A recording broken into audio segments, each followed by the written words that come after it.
Hello guys, once again, it's Philip from Limitless. I'm here with Finton, who just finished top 4 at the Latin American Intercontinentals. So a great performance, congratulations first on this placement. And so you played Sidra Valplume.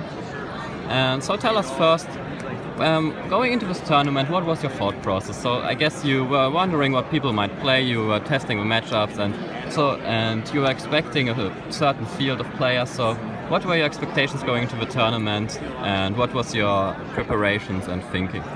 So going into the tournament, I was pretty set on Decidueye. It's what I've been playing the most recently, and I like to not try to switch decks last minute. I like to pick something a little bit before and try to figure out how to make the list the best that I want it. So going into this tournament, I knew that there was going to be a lot of Volcanion just based on the other Brazilian tournament, the other regionals that they'd had. And so that was a little bit scary, but I still felt decently confident in the matchup. And I was expecting a lot of Turbo Dark and maybe a little bit of Lapras. Turbo Dark I think is a fairly positive matchup, and Lapras is pretty close too.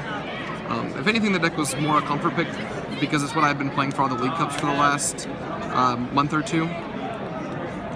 Alright, so let's take a look at your deck list. So in general, we see the fairly standard Decidueye build with all the consistency, but you have a few certain picks. For example, you choose to play Beedrill, which we've seen people cut from their lists. Explain to us, why did you choose to still keep the Beedrill even though we see a drastic decrease in Garbodor decks? So actually the Beedrill was just my local area, and my League Cups I was saying, it's been all of Veltal, Garb, and Mewtwo Garb. And so it's been putting in a lot of work there. I've won a lot of games because of the Beedrill. And I didn't expect for there to be a complete lack of Garbodor at this tournament, but instead it turns out there was almost no Garbodor at all. If I could go back and change one card in the deck, I would drop the Beedrill for probably a second Lugia. So, yeah, you mentioned the second Lugia, you chose to cut it for Tauros instead. So how did you why did you make that decision? Were there any specific matchups you felt like you need the Tauros for? You say how many? So Tauros is very good against Volcanion, very good against the Mirror Match, and it's very good against Turbo Dark. All of these matchups, you kind of like punish them for even attacking you. Both Volcanion and Darkrai, they have the Baby Veltal and the Baby Volcano, and they both will hit you for, if they have a Fury Belt on the Volcano or they like Steam Up, they'll hit you for like around 60 to 80 before they do, while they set up a bench. And you can just Lysander and knock out that bench one if you want. If you, in our game, you came up and you hit the Darkrai EX for 80 on my Tauros, and I just cleared the board of that Darkrai and had another attacker ready for next turn. It also, so Lugia, if that was a Lugia in that situation like I was talking about, I hit you for 60. I hit the Shaman that I had hit before, I hit it for 40, and then I hit the Darkrai for 80. Instead I hit the Shaman for 60 and I one-shot the Darkrai EX. Yeah. So for one energy it just does more. Yeah, and the Darkrai matchup it really is very good. And yeah, so other than that, you also decided to play 3 Lysander and 3N. A lot of people have been playing like 4N, 2 Lysander, or 3N, 2 Lysander. So why did you feel it was necessary to play an additional Lysander instead of, for example, an N? Well, so often in the game, your win condition is just Lysandering up something that has a big retreat cost on the bench and using Feather Arrow.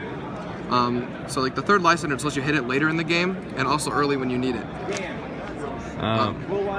Okay, so that's the theory about your deck. You mentioned the Volcanion matchup being basically the crucial part because you seem comfortable with all the other matchups. So tell us, how did your tournament went in general?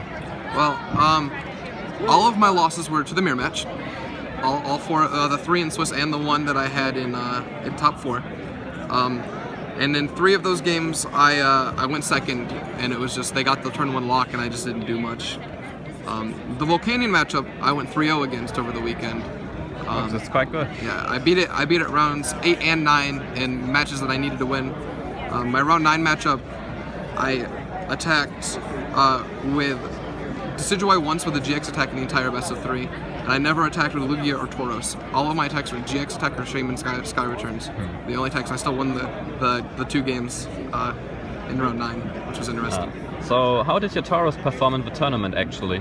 The Tauros was, I think, the MVP card in the deck, to be honest. Like, it just had so many situations where it pulled its weight. Even just Raging is fantastic. Against, it has really good math with Volcanion, and like I was talking earlier with Baby Volcanion and Baby Yveltal, they both have 100. They have 130 HP, so you hit for 60 twice, and then you can Feather Arrow to knock them out. And so if they've hit you twice, you Feather Arrow, knock it out. They have to bring something up. You can Lysander that big EX, or if they bring up something else, you can just kill it, and it takes at least 3 or 4 prizes that way. All right, so great. Your top 8 and top 4 matches were both on stream, so you guys can probably watch it later on if you haven't seen it already. So no need to talk about that. So again, congratulations for your performance. You've done really well.